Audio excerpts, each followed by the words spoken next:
Assalamualaikum warahmatullahi wabarakatuh.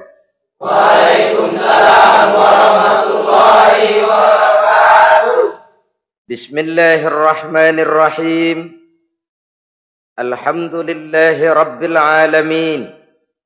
Wassalatu wassalamu ala ashrafil anbiya'i wal mursalin, imamil muttaqin, sayyidil ghurril muhajjalin, sayyidina wa maulana Muhammadin wa ala alihi wa ashabihil mujahidin at-tahirin, amma ba'du.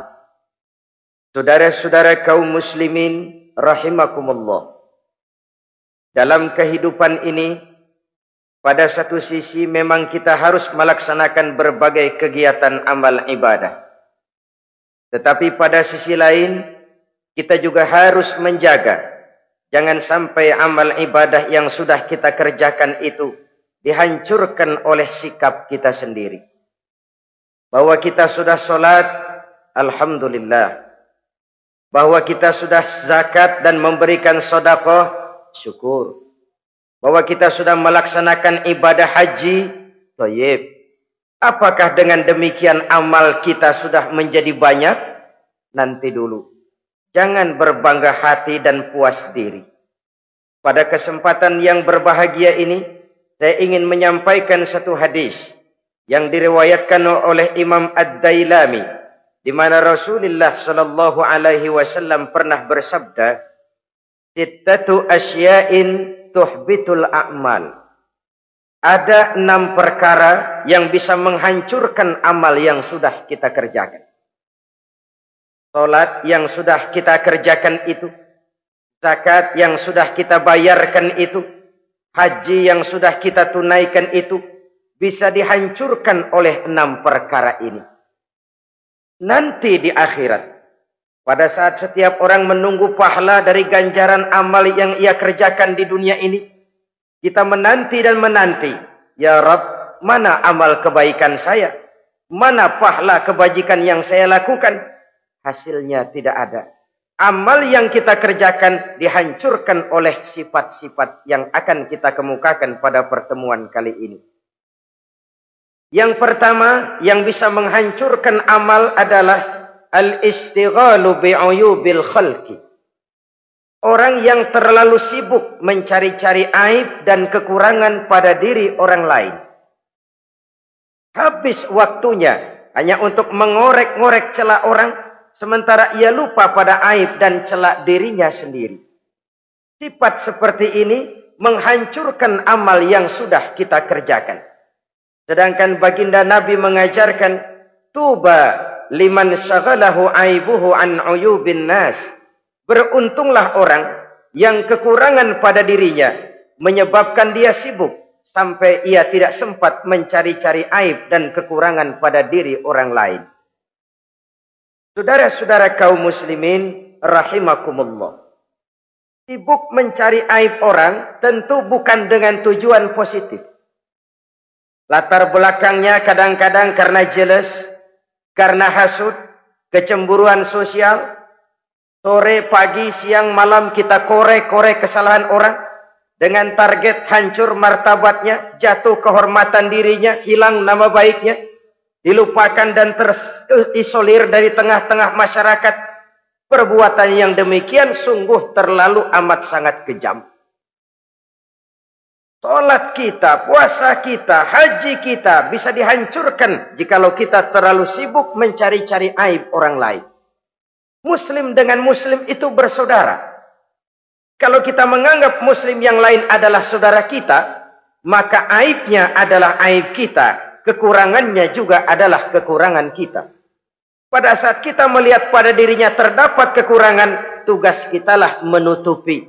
Ini yang dijamin oleh Nabi, man satara musliman satarahullahu fid dunya wal akhirah.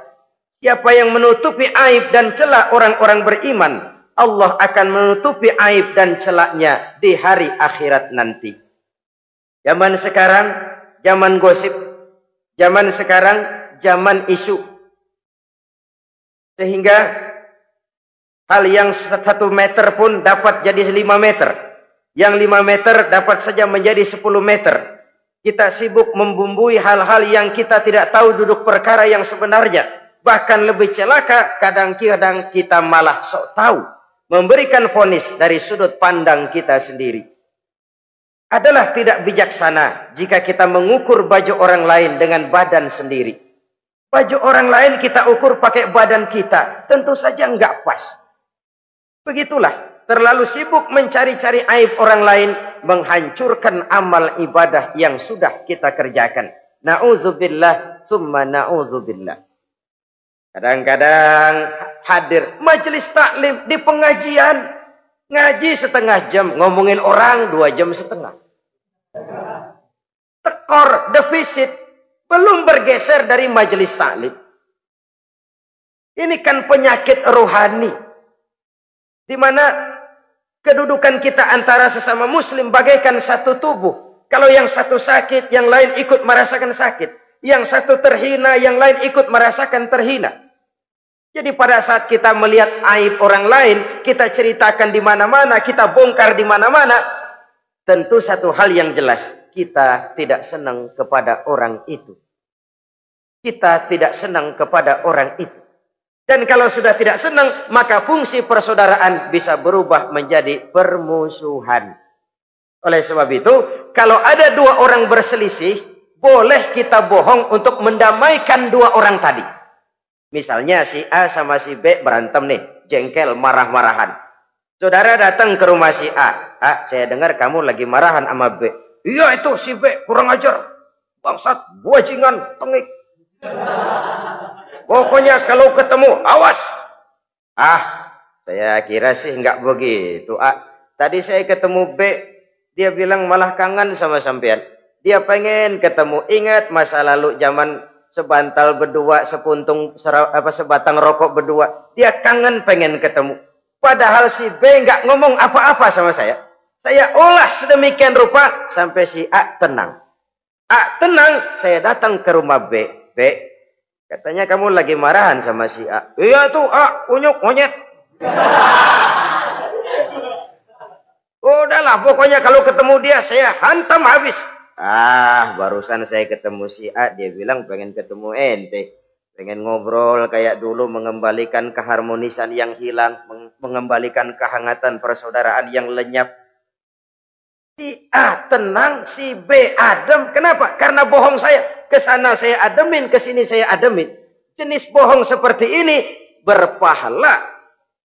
Kenapa? Tujuannya mendamaikan orang yang sedang berselisih. Tapi kan orang bermental seperti ini jarang. Yang banyak kan tukang kompor sekarang. Taruh angetin, sini angetin, murub deh. Datang sama A, lu marahan sama B. Iya, gue kesel banget sama B. Emang? Wow. Diemang-emangin. Oh, udah, pokoknya gue mah kalau jadi elo takut sama si B, gue buka celana, gue pakai rok deh. Si A panas. A panas, datang ke rumah B. Komporin lagi. Dua-duanya panas, koslet, terjadi perkelahian. Biang iblisnya tukang kompornya. Sampai untuk mendamaikan 2 orang yang berselisih, diizinkan berdusta. Kenapa? Prinsip Islam itu islah. Mencari jalan damai, bukan mengeruhkan suasana. Inilah realitas di tengah-tengah masyarakat. Enakan ngomporin daripada nyiramin. Enakan manasin daripada mendamaikan 2 orang yang sedang berselisih. Apalagi kalau kita punya kepentingan. Main nimbrung aja kayak toge. Kagak ngerti urusan. Nyampur aja nyampur. Toge kan begitu toge. Ada laksa nimbrung, ada gado-gado ngikut, ada kredok masuk. Kagak ngerti juntrungan masalah, main nyampur aja nyampur. Ini kan tidak objektif namanya. Nah, mental seperti ini, wah, sholatnya khusyuk, zakat bayar, sedekah iya, tapi kalau suka cari-cari aib orang, jembreng kesalahan orang di mana-mana, sholatnya, puasanya, hajinya bisa dihancurkan oleh mental yang seperti ini. Jangan bangga-bangga, sholat saya sudah banyak, puasa saya hebat, mantap, haji saya tiap tahun mondar-mandir ke Mekah. Tapi kalau mental seperti ini masih ada, waspadalah. Amal yang kita kerjakan bisa hancur oleh mental, sikap mental kita sendiri. Ini yang pertama. Yang bisa menghancurkan amal terlalu sibuk mencari-cari aib orang lain. Satu. Yang kedua, saudara-saudara, wa qaswatul qalbi. Orang yang hatinya keras, tidak mempan diberikan nasihat. Baik nasihat yang datang dari luar dirinya, ataupun nasihat yang datang dari dalam dirinya. Hatinya keras. Dikasih muka tembok, kulit badak, kuping kebo. Makhluk apa namanya itu? Wallahu a'lam. Rai gedek. Pantas ya kalau kita lihat sejarah, Islam itu turun di semenanjung Arabia. Sebagai tes case. Masyarakat Arab 14 abad yang lalu dikenal keras, kasar, brutal, primitif. Dari berbagai aspek kehidupan. Standar, kalau di tengah masyarakat yang begitu keras Islam berhasil, masyarakat lain lebih mudah masuk. Rasulullah diutus di Cianjur, lalu dakwahnya sukses, saya nggak kagum. Paling-paling datang Nabi ke Cianjur disambut dengan ramah. Enggak, Rasul. Ayah nama kumaha Rasul wae, ayah nama itu. Pasti aman, damai, tidak ada cerita perang. Tapi Masya Allah, turun di tengah satu struktur sosial yang keras, kasar, primitif. Menghadapi orang yang hatinya keras seperti ini. Apa prinsip kebijaksanaan yang dilaksanakan oleh Rasul dalam menerapkan syariat Islam? Pertama, at-tadrij fit tasyri'. Dalam melaksanakan syariat, prosesnya melalui tahapan. Contoh. Jahiliyah dulu itu paling senang sama mabuk. Geng. Binteler. Oh, jahiliyah itu kalau sudah mabuk nggak cuman minum, mandi pakai arak. Subhanallah. Mandi pakai arak. Menghadapi masyarakat yang seperti ini, apa strategi syariat Islam? Mula-mula ayat yang turun. Yas'alunaka 'anil khamri wal maisir qul fihima ismun kabirun wa manafi'un linnas. Mereka bertanya kepadamu hai Muhammad tentang arak. Katakan, arak itu ada manfaatnya tapi juga ada bahayanya. Bahayanya lebih besar daripada manfaatnya. Tidak diharamkan dulu, tidak. Cuman dikasih sen. Teler emang enak. Oh, melayang ke langit. Cuman ada bahayanya. Bahayanya lebih besar daripada manfaatnya. Dikasih gambaran, dikasih sen. Tidak diharamkan mutlak dulu, tidak. Bertahap dikit dulu. Nih. Urusannya begini nih. Ada manfaatnya, tapi ada bahayanya. Bahayanya lebih besar daripada manfaatnya. Jak rasio berpikir. Setelah tahu bahayanya lebih besar, kan dikit-dikit mulain jauh. Mulain ngurangin, jaga jarak. Setelah ada jarak, turun peringatan kedua. La taqrabus salata wa antum sukara. Jangan dekati solat kalau kamu lagi mabuk. Solat sehari semalam 5 kali. Berarti 5 kali mereka harus jaga diri. Jangan sampai mabuk. Makin jauh. Setelah jauh sekali, kira-kira tidak goyah. Turun vonis. Innamal khamr wal maisir wal ansab wal azlamu rijsun min amali syaitan fajtanibu la'allakum tuflihun. Arak itu najis, kotor, perbuatan setan. Jauhi, pasti kamu akan beruntung. Baru timbul hukum haramnya. Orang udah nggak kaget. Kenapa? Pagi-pagi udah dikasih sen. Bahayanya lebih besar. Kalau sholat jangan, kalau mabuk jangan mendekati sholat. Makin jauh. Ini tahapan. Sama juga kita kan. Begitu jebrol lahirnya cuman susu ibu. Gedean dikit sang Ambon. Kan gitu. Gedean dikit pisang ulek. Gedean dikit nasi. Udah gede bener jengkol jejelin. Proses. Coba bayi begitu lahir kasih pisang batu, tenggeng. Gak kuat. menerima, belum waktunya. Ini proses yang dilaksanakan oleh strategi syariat Islam untuk mengobati penyakit qaswatul qalbi ini. Keras hati. Syariatnya bertahap. Tidak drastis. Tidak kalau sudah begitu ya mesti begitu. Tidak. Konsep kedua, taklilut takalif, menyedikitkan beban. Coba kita lihat, seluruh konsep agama, kalau kemampuan melaksanakan perintah berkurang, stressing perintahnya ikut turun. Angkat tuh beras 100 kilo. Nggak kuat pak, 30 kilo dulu deh. Ntar balik lagi, lama-lama juga habis.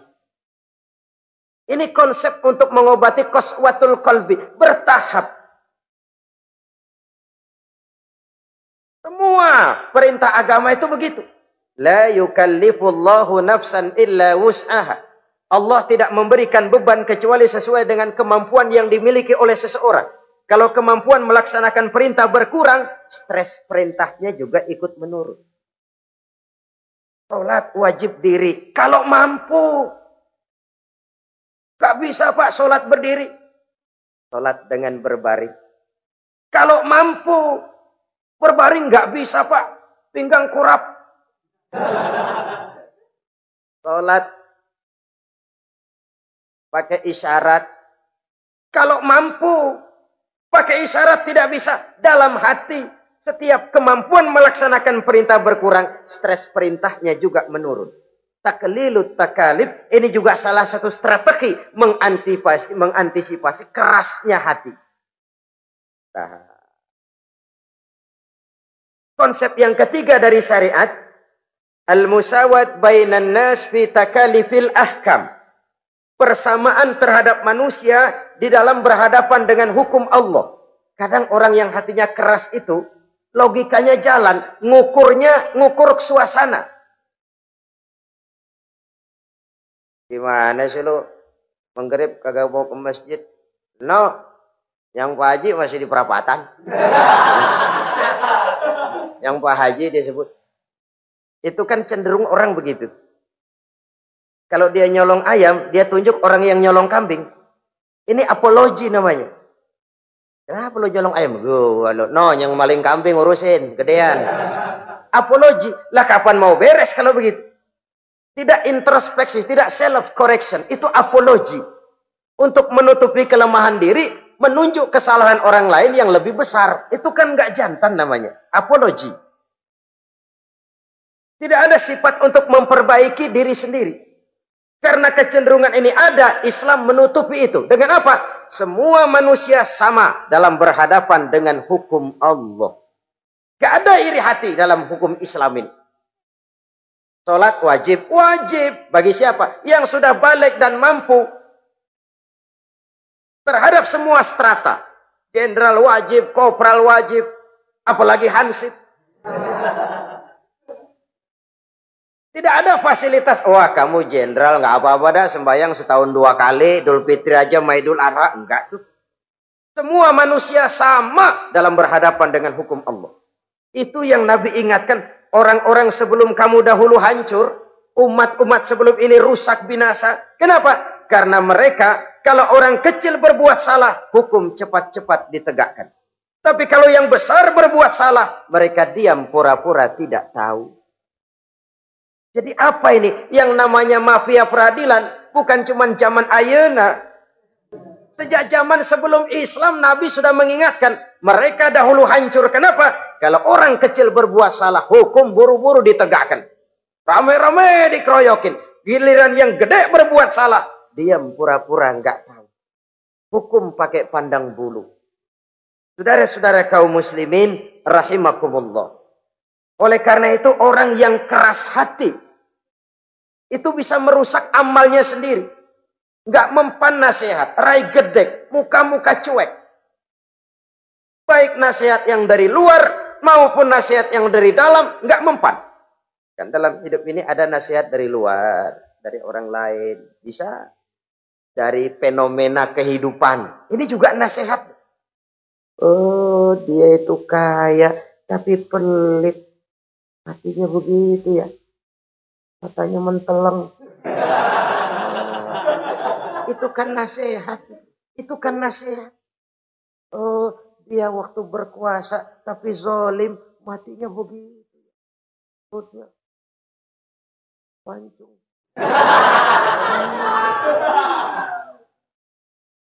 Fenomena kehidupan yang kita lihat, yang kita dengar, yang kita saksikan, itu semuanya bisa nasihat. Unzuru kaifa kana akibatul mukadzibin. Lihat kehidupan ini. Dunia ini kan sebuah sekolahan besar.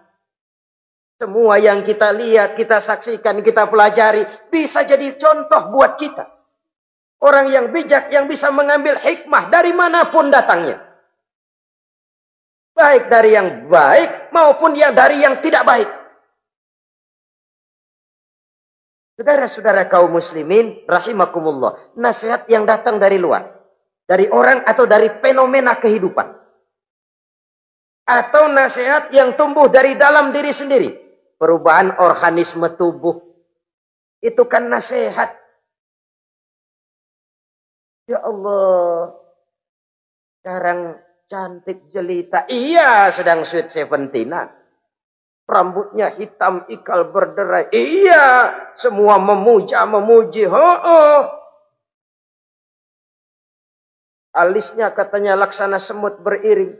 Dagunya bak pauh dilayang.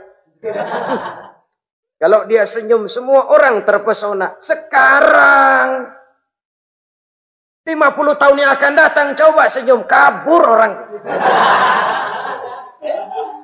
Fenomena kehidupan. Apa yang tidak berakhir? Kenapa harus keras hati? Kita kata kita berkuasa, berapa hari kita punya jabatan? Kita kata kita kaya, berapa banyak harta kita? Kita kata kita alim, kita tahu. Apa yang kita tahu dari semesta jagat raya ini? Lalu apa yang tidak berakhir? Korun yang katanya kaya, mati itu. Fir'aun yang katanya gagah, mati. Napoleon Bonaparte, the Lion of Europe, singa daratan Eropa, mati. Saking matinya, mati.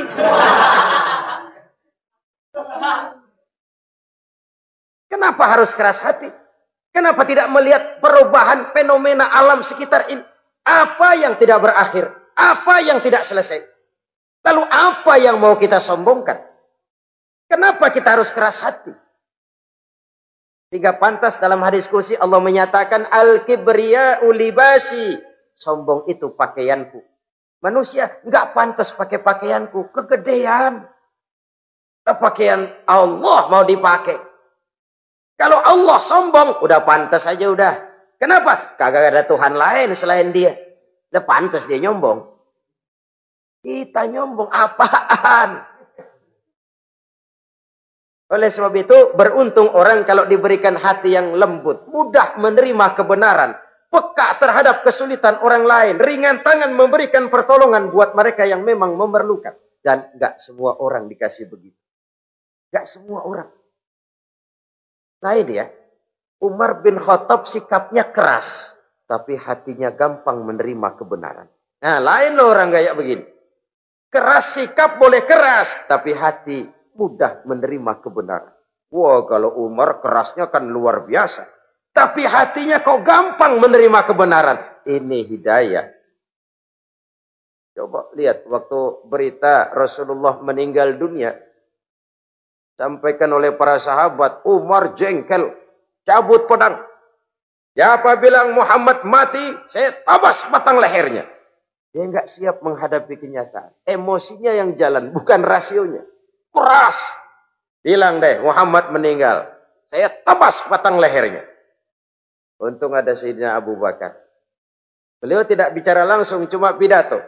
Ayyuhan nas, man kana ya'budu Muhammadan fa inna Muhammadan qad mata. Wa man kana ya'budu Allah fa inna Allah hayyun la yamut. Hai manusia, siapa yang menyembah Muhammad, Muhammad sudah meninggal. Tapi siapa yang menyembah Allah, Allah maha hidup dan tidak akan pernah mati buat selama-lamanya. Sayyidina Umar tersentak. Subhanallah, saya salah. Bagaimanapun Muhammad hanya seorang manusia.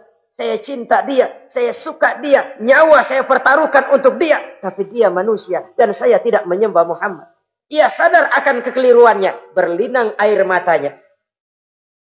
Keras sikapnya, tapi lembut hatinya. Nah, yang kayak begini, bagus. Ini udah sikap keras, hati keras, yaitu tadi. Muka tembok, kulit buadak, kuping kebo. Diapain aja udah nggak mempan aja udah. Susah yang kayak begini. Saudara-saudara, ma'asyiral muslimin rahimakumullah. Jadi yang kedua yang bisa menghancurkan amal kita, orang yang hatinya keras. Wah. Yang ketiga sekarang, yang bisa menghancurkan amal kita itu wa hubbud dunya. Orang yang terlalu cinta kepada dunia. Nih, pakai kalimat terlalu ya. Kalau sekadar cinta kepada dunia, why not? Kita cinta anak dan istri, wajar. Kita cinta harta benda, tentu. Kita cinta sanak famili dan seluruh handai tolan, memang. Kita juga cinta kepada bangsa dan tanah air. Itu bagian dari iman, persilahkan. Yang tidak boleh itu kalau sudah pakai kalimat terlalu. Terlalu. Sebab kalau sudah terlalu,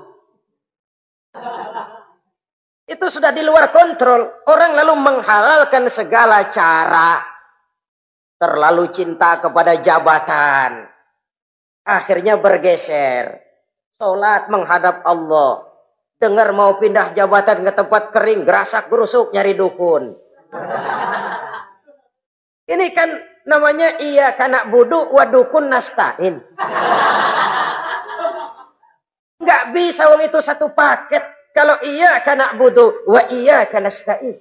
Kalau hanya kepadamu ya Allah kami menyembah, hanya kepadamu kami minta tolong. Ini paket, jangan dipisah-pisah.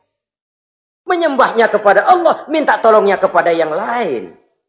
Sinkret, bercampur. Iya, kalau es campur enak.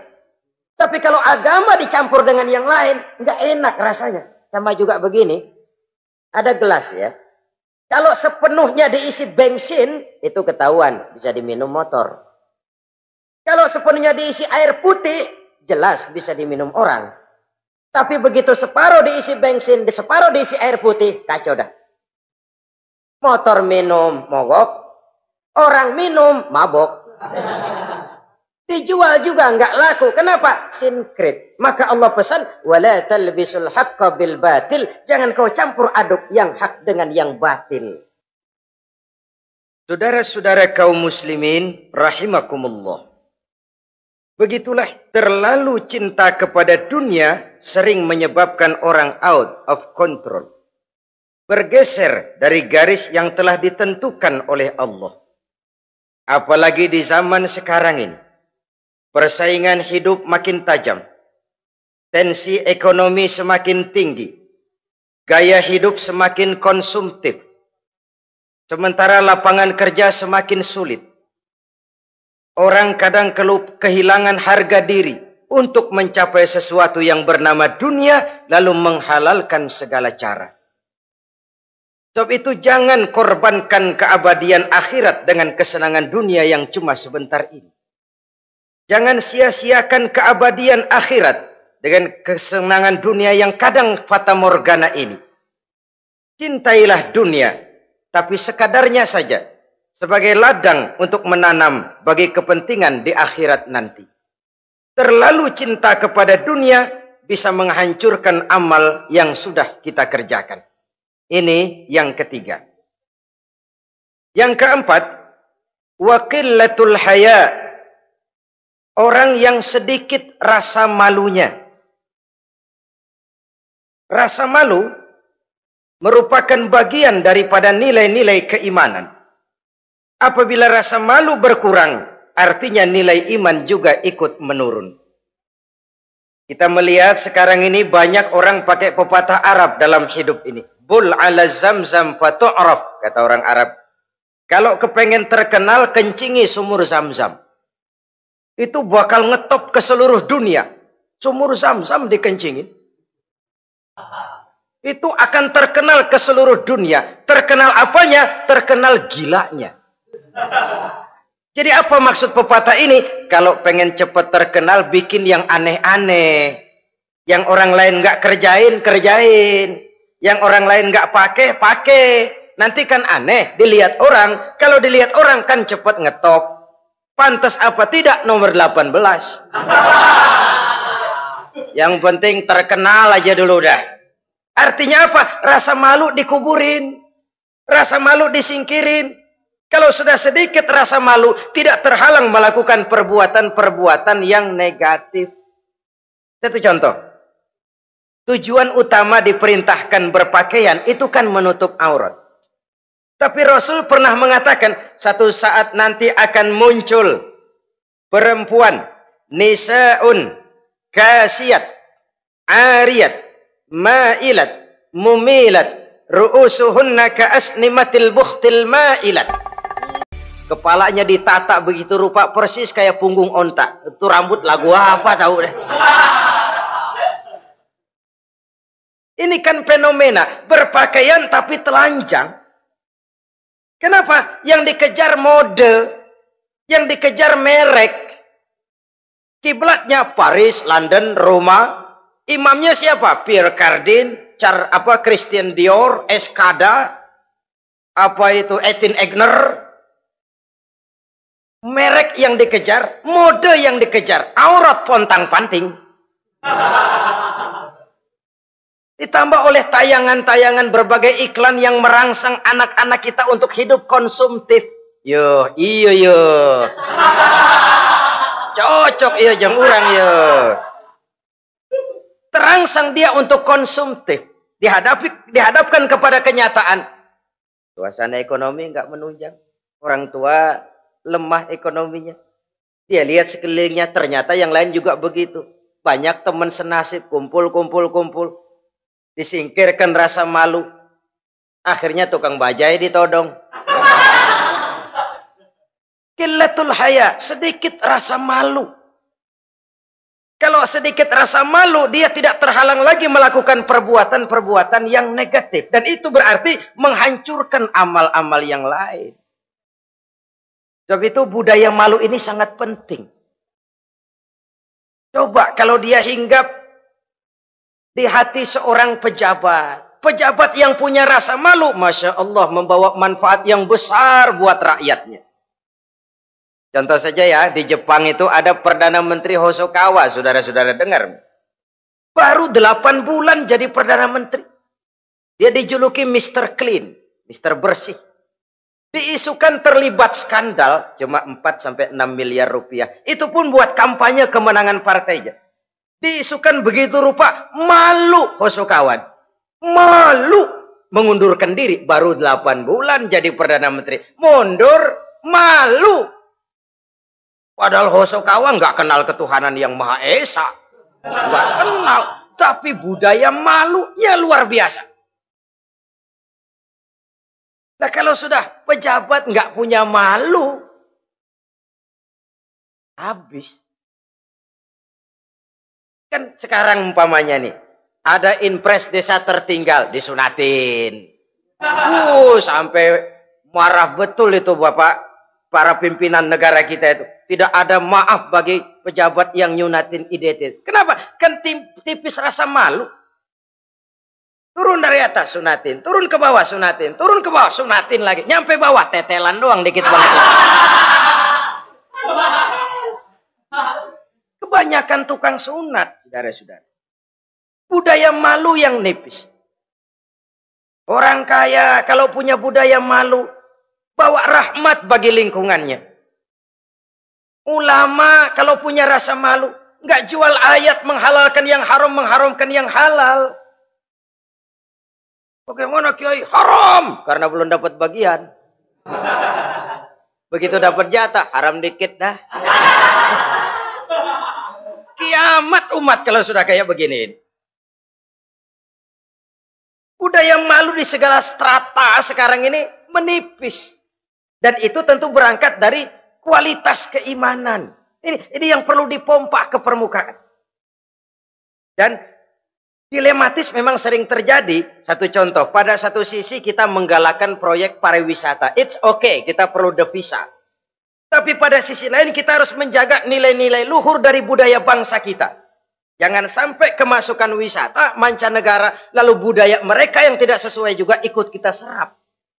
Boleh masuk ke Indonesia, pakaian seenaknya dia mau udah pantas aja udah.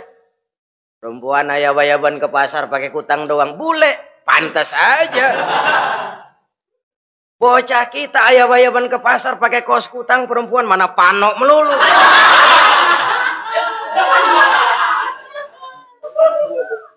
Menipisnya budaya malu. Ada standar. Bahwa mode, hal kedua. Merek apalagi. Yang pertama itu menutup aurat. Dari sisi berpakaian saja. Kalau anak-anak kita diracuni oleh yang namanya mode, diracuni oleh yang namanya merek, dia akan terbuai hidup dalam alam kepalsuan. Sekarang ini hidung pesek bisa dibikin mancung. Kulit keriput jadi kenceng. Operasi plastik. Pada sisi lain pengaruh duit juga luar biasa. Ya aki-aki keriput kalau habis gusuran kenceng lagi. Pasaran keras lagi. Oleh sebab itu budaya malu ini perlu kita kembangkan. Supaya di semua strata sosial memiliki budaya yang namanya malu. Sederhana memang, tapi tidak semudah mengucapkannya. Sampai-sampai dijadikan taruhan al-haya'u minal iman. Rasa malu itu bagian daripada iman. Dan malu yang tertinggi, kalau sudah punya malu kepada Allah, itu puncak. Puncaknya di situ. Kalau cuma malu sama mertua, ngaling aja dikit, dia kagak tahu.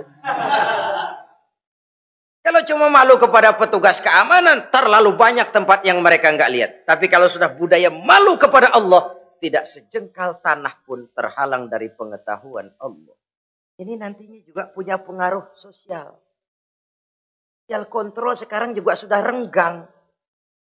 Dulu kalau ada hal yang dianggap aib, satu kampung tahu. Malunya selebar awak. Sekarang budaya hidup sudah individualis. Tetangga mau apa kayak cuek aja udah. Akhirnya orang anteng. Lah nggak apa-apa ini dah tenang aja dah besok begitu aja lagi. Sosial kontrol juga sudah agak renggang sekarang ini. Kalau dulu orang punya rasa sosial kontrol yang begitu dekat. Oleh sebab itu, budaya malu merupakan bagian daripada iman. Orang yang sedikit rasa malunya bisa lepas kontrol. Kalau dia sudah lepas kontrol, dia bisa melakukan hal-hal yang merusak amal perbuatannya sendiri. Oleh karena itu, pada pertemuan kali ini, saya juga mengajak, mari kita tumbuh kembangkan budaya malu ini. Saudara-saudara kaum muslimin, rahimakumullah.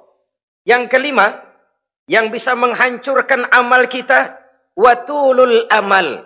Orang yang terlalu panjang angan-angannya. Hidup dalam bayangan. Kakinya tercabut dari alam realitas. Mengharap burung terbang tinggi, tapi punai di tangan cepat-cepat dilepas. Akhirnya burung di tangan terlepas, punai juga tidak datang. Terlalu panjang angan-angan. Hidup cuma nunggu keajaiban. Yang diwiridin jikalau. Orang sudah kemana-mana dia masih anteng. Jikalau andai kata umpama misalnya. Islam bukan agama orang pemalas yang selesai sholat lalu berpangku tangan. Ada orang yang cuma sujud saja rezekinya mengalir. Ada. Ada orang yang cuma munajat di keheningan malam. Rezekinya mengucur. Ada. Tapi kan bukan kelas kita. Itu kelas antara dia dengan Allah tidak ada jarak lagi. Orang-orang yang batinnya bersih. Doanya didengar. Permohonannya dikabulkan. Permintaannya cash. Kalau kita bisa bayang cuma nadah doang. Nggak mau usaha. Paling banter orang undang tahlil kita. Sebesek campur geretan. Udah. Kita ini tahap yang bekerja, berusaha, berdoa, tawakal. Pernah dalam satu sholat Jumat Rasulullah di masjid. Ada seorang sahabat Baduy. Datang dari pedalaman mau sholat Jumat. Turun dari onta cepat-cepat masuk ke masjid. Ditegur oleh Rasul. Ontamu sudah kamu ikat? Belum ya Rasul. Kenapa? Saya tawakal kepada Allah. Marah Rasul. Keluar. Ikat ontamu. Masuk lagi ke masjid. Baru tawakal. Sederhana sekali. Tapi inilah gambaran kehidupan. Ikat ontamu baik-baik. Baru tawakal. Kalau nggak diikat. Udah tawakal. Terus hilang. Tawakalnya salah. Sudah diikat rapi-rapi. Masih hilang juga. Nah tawakalnya benar. Sudah usaha. Sudah ikhtiar. Toh hilang juga. Gambarannya sederhana. Ikat ontamu baik-baik. Lalu masuk ke masjid. Barulah engkau bertawakal. Jangan onta dibiarin keliaran. Lalu tawakal. Tawakalnya yang salah. Saudara-saudara kaum muslimin. Rahimakumullah. Islam mengajarkan keseimbangan. Kita wajib berusaha. Tapi tidak wajib untuk berhasil. Hasil itu hak prerogatifnya Allah. Berusahalah sebagaimana harusnya di satu sisi. Tapi minta tolonglah kepada Allah di sisi lain. Ada keseimbangan. Orang yang terlalu panjang angan-angannya biasanya malas bekerja. Terangsang ngejar kerjaan yang gede, yang kecil kagak dikerjain. Akhirnya yang kecil lewat, yang gede kagak datang. Padahal rezeki itu kan yang penting mudawamahnya ya, rutinnya. Biar banyak tapi begitu sekali datang banyak, begitu stop 10 tahun kagak datang terus. Sengsara juga. Yang penting mudawamah, continue-nya itu. Biarin duit sih banyak, asal rutin aja. Gak apa-apa. Tulul amal, terlalu panjang angan-angan. Hidup di alam bayangan. Terlepas kaki dari akar kenyataan. Hidup ini kan kenyataan, harus dihadapi secara nyata. Islam ini agama yang wajar, hiduplah secara wajar. Jangan melakukan sesuatu yang memang bukan makom kita di situ. Artinya apa? Kalau memang kita cangkir, lalu minta air seember, kan lebihnya mubazir. Cangkir, minta air diisiin seember. Buat apa lebihnya? Bukan makom kita. Jangan tercabut dari akar kenyataan. Siapa sih kita ini? Jangan ibadah baru ala kadarnya, sikap udah kayak wali. Iyalah kalau wali cuma sujud, permohonannya makbul. Kenapa? Dia dengan Allah itu nggak ada jarak. Kita, lapisan dosa kita yang bikin jarak. Makanya sering dijelaskan ya.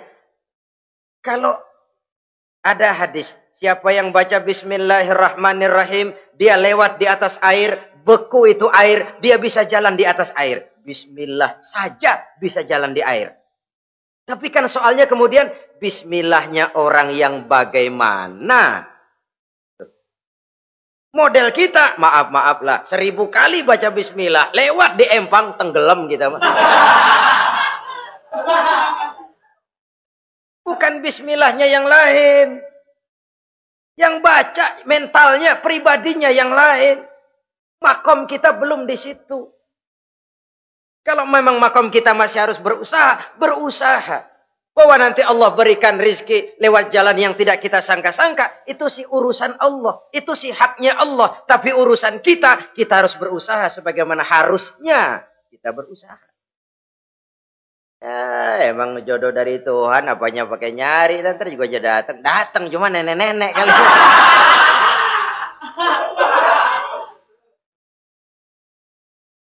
Bekerja, berusaha. Jangan terlalu panjang angan-angan. Hiduplah secara nyata, apa adanya, yang wajar-wajar saja. Tinggal di gubuk reot, hidup pakai gaya jet set.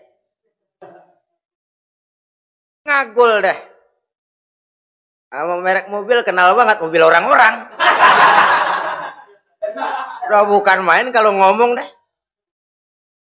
Di atas awan hidupnya. Di atas awan. Ngomong kagak ada yang kecil dah. Gak pakai juta udah. Miliar. Triliun. Ngerokok tetap aja ngombe.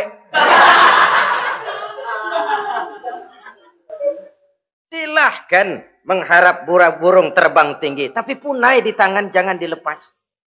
Realitas apa? Idealisme boleh terbang setinggi langit, tapi kaki tetap berpijak di alam realitas. Ayo kita ngambil contoh dari Rasulullah Shallallahu Alaihi Wasallam. Rasulullah itu kan dikasih mukjizat, fasilitas, tapi nggak ngandelin. Buktinya apa? Nabi hijrah ke Madinah. Itu kan manusia. Posisi kita terjepit. Ayo hijrah, hijrah, berangkat. Gak ngandelin Tuhan. Pojokin nih, dikepung. Kirim deh apaan kayak biar pada mampus nih orang ini. Enggak tuh. Enggak. Walaupun beliau punya mukjizat. Tapi enggak ngandeli. Kenapa kita enggak lihat itu? Perang Uhud kalah. Kalah. Berlumur darah dari kakinya yang mulia itu. Kalau ngandelin mujizat, apa pantas Nabi kakinya sampai berdarah? Apa pantas sampai kalah? Kenapa enggak rekes, simsalabim, hancur musuh? Tidak, beliau tidak tercabut dari akar kenyataan. Beliau manusia, hidup dan berjuang secara manusiawi. Perkara Allah mau kirimkan mukjizat, itu haknya Allah. Waktu di Taif, saudara masih ingat. Dilontari dengan batu, menghindar ke kebun anggur. Turun malaikat Jibril, Muhammad, innallaha amaroni an uti'ak. Allah perintahkan saya datang menemuimu di sini untuk mendengar komandomu. Sekarang apa mau kamu? Kalau mau kau orang Taif yang melontari kau dengan batu hancur, saat ini saya angkat Jabal Uhud. Saya timpakan mereka biar mati semua. Bagaimana? Dalam keadaan terpojok, dilemparin batu, dikeroyokin, menghindar ke kebun anggur. Turun Jibril nawarin bantuan. Apa jawab Nabi? Jangan Jibril. Jangan. Saya diutus bukan buat ngancurin orang. Saya ini rahmah bagi alam. Tapi kamu disambitin. Biarin. Saya berjuang jangka panjang Jibril. Kalau sekarang mereka ingkar. Barangkali nanti anak-anaknya mau beriman. Saya tungguin anak. Kalau anaknya kafir lagi Muhammad. Cucunya. Oh, susah Muhammad, susah. Kenapa? Bagaimana bapak, begitu anak. Enggak begitu. Lalu mau kamu apa? Saya mendoakan mereka. Allahumma hdi qaumi fa innahum la ya'lamun. Ya Allah, berikan hidayah kepada mereka yang nyambitin saya. Karena mereka enggak tahu. Disambitin, berdarah, yang nyambitin didoakan. Pada satu sisi ini menunjukkan tingginya akhlak Nabi. Pada sisi lain ini menunjukkan Nabi juga mengatur strategi secara manusia. Tidak simsalabim. Tidak tercabut dari akar kenyataan. Padahal kita kalau lagi kepepet ada yang nolongin, kan demen banget. Kali mah kalau kita yang jadi nabi tuh, disambitin orang, turun Jibril, bagaimana hancurin? Sikat Jibril dah. Habisin aja, habisin. Hijrah ini usaha ikhtiar manusiawi. Perang kalah manusiawi. Putra tercinta wafat, berlinang air mata, manusiawi. Sakit, manusiawi. Padahal punya mukjizat. Tapi nggak ngandelin. Semua nabi juga gitu. Nabi Musa dikasih tongkat. Tapi berapa kali tuh tongkat dipakai? Waktu ngelawan tukang sihir. Waktu nyebrang di Lautan Merah. Itu aja. Selebihnya Nabi Musa berjuang secara manusia, berusaha. Gak mentang-mentang punya mukjizat tongkat, tiap dapat kesulitan, awas tongkat.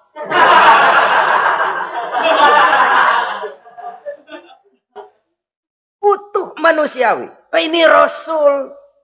Kenapa kita nggak lihat itu? Kenapa kita lalu tercabut dari akar kenyataan dan hidup dalam khayalan?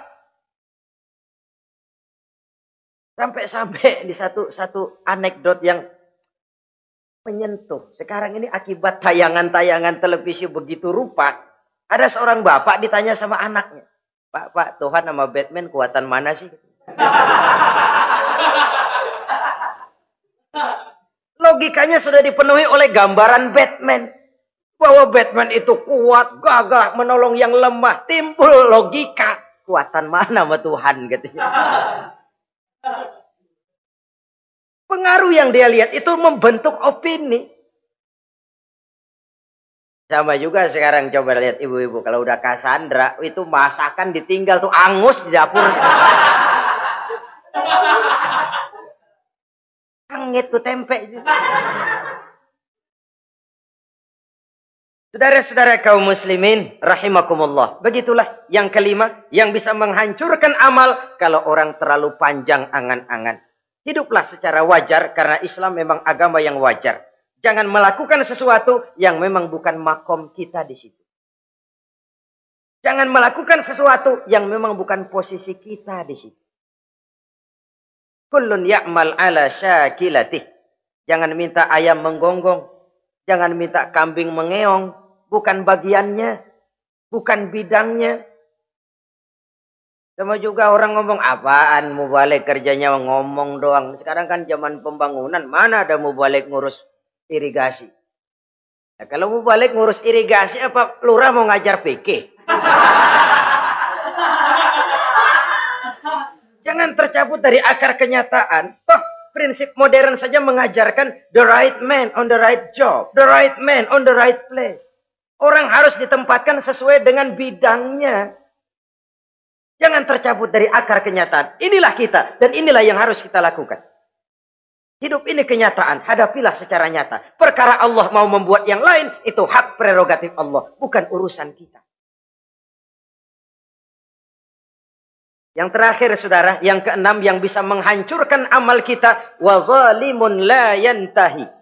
Perbuatan zalim yang tidak sanggup dihentikan. Zalim kepada Allah. Zalim kepada makhluk. Atau zalim kepada diri sendiri. Ada orang zalim kepada Allah. Begini banyak nikmat yang diberikan Allah. Nggak sanggup dah kita ngitungnya. Dari bangun tidur sampai tidur lagi nikmat nggak pernah berhenti itu. Bahkan kita tidur sendiri. Sadar nggak kita waktu tidur nggak berdaya? Coba ketika kita ngorok pulas, andai kata kecoa 16 masuk ke kuping kita. Siapa yang mau jagain? Siapa yang mau jagain? Nikmat. Belum pernah nikmat Allah berhenti. Begini banyak nikmat yang diberikan. Dan Allah cuma minta satu. Syukuri nikmat itu. Kalau kamu syukuri, aku tambah. Kalau kamu ingkar, asal tahu saja azabku itu pedih, kata Allah. Orang yang zalim kepada Allah. Orang yang tiap hari memakan nikmat Allah. Tapi enggak pernah mensyukurinya. Akaltum ni'mata rabbikum walam tashkurulah. Kamu makan nikmat Tuhanmu. Tapi enggak pernah kamu bersyukur kepadanya. Itu zalim kepada Allah. Pak, dalam hidup ini kan kita dikasih waktu 24 jam sehari semalam. Sehari semalam, 24 jam. 24 jam itu Allah kan nggak minta semua. 5 waktu saja kau lapor kepadaku. Sholat. Sholat kalau bagus, 10 menit kan. Aroda tuh sholat bagus. Kilat, 5 menit dah. Kilat khusus 2 menit. Cepet dia nggak pakai perangko. Taruhlah yang menengah kita ambil 5 menit. Kalau 5 waktu, 5 kali 25, 5 kali 5 berarti 25 menit untuk lapor. Hei manusia, aku kasih kau hidup 24 jam. 25 menit kau lapor. Banyak yang berat. Padahal sisanya masih 23 jam 35 menit. Buah gambaran zalim kepada Allah. Padahal zalim kepada Allah yang rugi bukan Allah. Se-ASEAN tidak ada yang sujud. Apa Allah tekor? Apa Allah lalu berhenti jadi Tuhan? Apa Allah lalu jadi lemah? Tidak. Zalim kepada Allah artinya juga zalim kepada diri sendiri. Lalu zalim kepada sesama makhluk. Kadang tidak kita sengaja. Karena itu dalam Islam tidak ada kebebasan mandiri. Ya contohnya ya, kita beli radio. Kita setel di rumah kita sekeras-kerasnya. Terus dalam hati nih, radio gue. Beli gue, pakai duit gue. Gue setel di rumah gue. Sekeras-kerasnya, urusan apa sama orang? Kata kita. Tetangga kita kan boleh juga ngomong begitu. Mata gue. Yang ngantuk gue. Gue tidur di kamar gue. Ngapa suara radio lu masuk kemari? Ini kebebasan saya nyetel radio dibatasi oleh kebebasan tetangga saya yang mau tidur. Kalau saya perturutkan nafsu saya sudah zalim kepada dia. Zalim kepada orang lain. Dan yang banyak tidak kita sadari, zolim kepada diri sendiri. Membiarkan diri hanyut dalam munkarat dan tanpa ada usaha untuk menghentikannya. Tidak ada orang yang bisa mencelakakan diri kita terus-menerus kalau bukan diri kita sendiri. Tidak ada yang bisa menyelamatkan diri kita kalau bukan kemauan kita yang tinggi untuk menyelamatkannya. Allah sudah ciptakan kita dalam bentuk yang paling mulia. Fi ahsani taqwim. Dari sekian banyak makhluk yang diciptakan Allah, tidak ada yang sekomplit, seindah, secantik manusia. Ini harus dijaga. Jangan posisi yang sudah tinggi ini kita rendahkan sendiri. Fi ahsani taqwim posisi kita. Tapi kita rendahkan, kita kembali asfala safilin. Posisi yang paling rendah, kita zolimi diri kita sendiri. Karena itu, zalim kepada Allah, zalim kepada orang lain, zalim kepada diri sendiri, akarnya sama, mendatangkan kerugian. Dan bisa merusak amal yang sudah kita kerjakan. Oleh karena itu, mari sama-sama kita berusaha. Pada satu sisi kita melaksanakan amal ibadah sebagaimana yang seharusnya, tapi pada sisi lain kita menjaga nilai-nilai ibadah. Jangan sampai hancur oleh perbuatan kita sendiri. Sekianlah jumpa kita kali ini. Insya Allah kita lanjutkan di lain kesempatan. Terima kasih atas segala perhatian. Mohon maaf atas segala kekurangan. Usikum wa nafsi bitaqwallah. Wassalamualaikum warahmatullahi wabarakatuh.